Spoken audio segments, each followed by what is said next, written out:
Olá, meus queridos, minhas queridas. Voltamos para a última parte da nossa aula e vamos continuar tratando da Assembleia Geral de Credores. A partir desse momento, nós vamos analisar a instalação e funcionamento da Assembleia Geral de Credores. A gente já viu o que é a Assembleia Geral de Credores, já viu as competências da Assembleia Geral de Credores com foco na AGC que ocorre na falência, já vimos como ela pode ser convocada e as formalidades que devem ser observadas, e a partir de agora nós vamos analisar a instalação efetiva da AGC e como ocorre o seu funcionamento. A instalação e o funcionamento da Assembleia Geral de Credores estão regulados lá no artigo 37 da Lei 11.101 de 2005. Artigo 37, que tem diversos parágrafos, né? E o último parágrafo, inclusive, é o sexto parágrafo, que é o penúltimo, inclusive 2 incisos. Então, é um artigo bastante longo que regula em detalhes a instalação e o funcionamento da AGC. Bom, sobre esse tema, quem preside os trabalhos, quem é o presidente dos trabalhos na AGC? Seria o juiz? Não, esse é um erro que eu já encontrei por aí. As pessoas acham que a Assembleia Geral de Credores seria como uma audiência judicial e, portanto, presidida pelo juiz. Não é verdade. A Assembleia Geral de Credores é um ato presidido pelo administrador judicial. O juiz não tem participação na AGC. É o administrador judicial que vai presidir os trabalhos e vai indicar como secretário um dos credores da falida, no caso da falência, ou da recuperanda, se for recuperação de empresas. Como nós estamos com foco na falência, o administrador judicial preside os trabalhos e indica um dos credores da falida como secretário. Bom, mas se houver algum tipo de incompatibilidade do AJ para o exercício da presidência, por exemplo, está pendente um pedido de afastamento do AJ, de destituição do AJ. A AGC vai continuar, mas não há uma relação de confiança ali com o administrador judicial.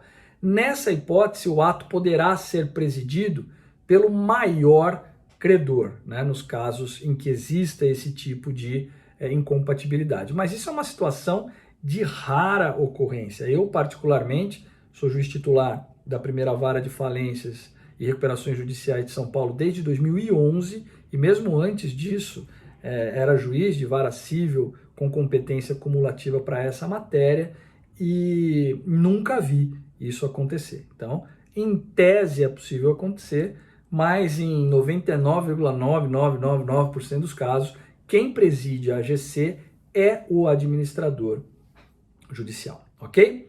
Bom, qual que é o quórum de instalação da AGC? Em primeira convocação, exige-se a presença dos credores titulares de mais da metade dos créditos em cada uma das classes.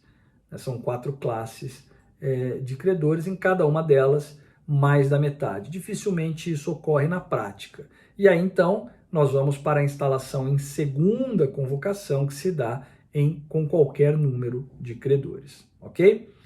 Todos os credores devem assinar a lista de presença até o momento de instalação da AGC, sob pena de não poderem participar da AGC. Essa é uma formalidade importante. Aqui uma observação prática. Muitas vezes a AGC não se instala em primeira convocação, mas existe um número importante de credores ali. Não atingiu o quórum de instalação, mas tem bastante gente. Nessas situações, é comum acontecer o que se chama de reunião de credores.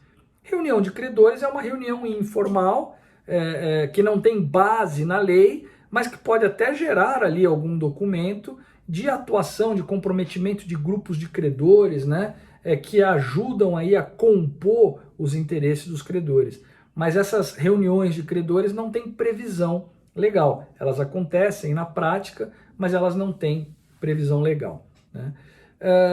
Bom, de que maneira o credor participa de uma AGC. Como é que ele vai participar? Ele poderá participar, né, votando pessoalmente ou por mandatário, né, por procurador. Né? Pessoalmente, quando se tratar de pessoa física, né, o credor ele deverá se apresentar na AGC com seus documentos pessoais, assinar a lista de presença e comprovar que ele é ele através da documentação regular. Né? E pessoa jurídica? Pessoa jurídica deverá apresentar no ato da AGC os seus atos constitutivos, né?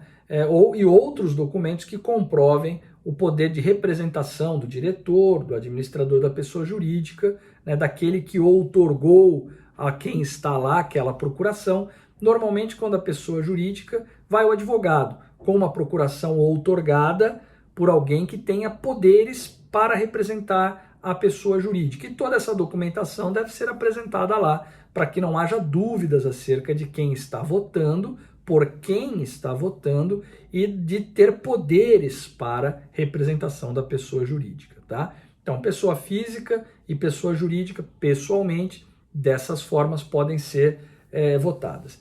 Ou por mandatário, né? Mandatário é o procurador, né? Tanto pessoa jurídica quanto pessoa física pode fazer isso por mandatário. Já disse, quando é pessoa jurídica, é mais comum que ao invés de fazer pessoalmente, vai o próprio diretor lá, ou o próprio gestor, manda um advogado, vai por mandatário. Né? O procurador, ele poderá votar, mas ele deverá cientificar o administrador judicial com 24 horas de antecedência da data prevista para a realização da AGC, que ele é o mandatário. Ele deverá apresentar esta sua procuração com essa antecedência necessária para que se tenha segurança para o exercício do voto.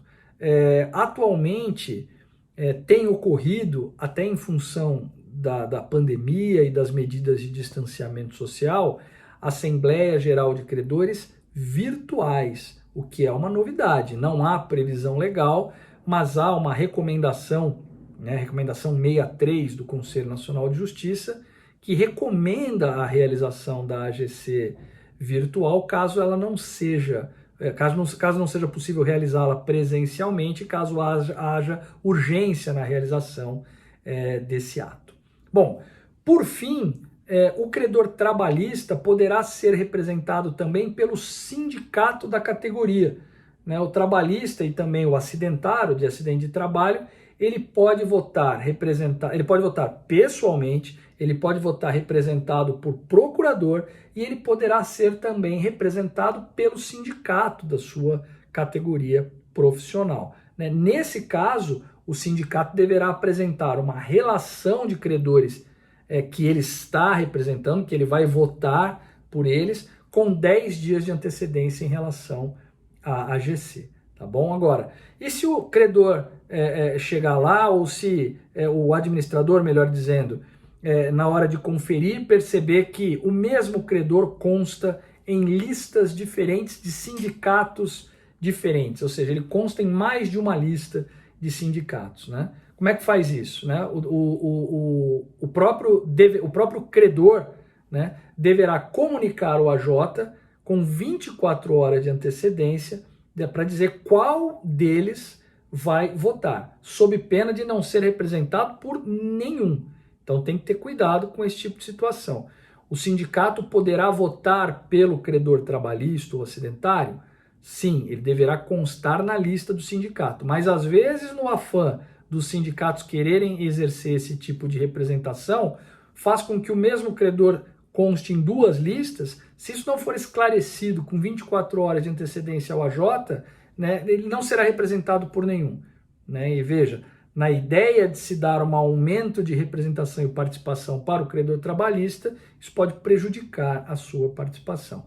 Então, é possível que isso seja feito, mas é preciso que haja atenção para que o credor trabalhista exerça o seu direito de voto de maneira tranquila e efetiva na Assembleia Geral de Credores. Ok? Bom, pessoal, essas eram as breves considerações que eu teria a fazer sobre esse tema, nesse curto espaço que nós temos. Evidentemente que essas observações são apenas orientações de estudo, elas podem e devem ser aprofundadas com a leitura da bibliografia que foi recomendada a vocês, bibliografia básica e bibliografia complementar, né, para que vocês aprofundem o estudo desses temas e estejam preparados para a atuação prática no futuro, né, como profissionais do direito em qualquer uma dessas funções, ok? Bom, foi um prazer para mim compartilhar com vocês esses pensamentos, essas ideias, essas considerações e nos vemos com certeza na nossa próxima aula, ok? Tchau, pessoal. Muito obrigado.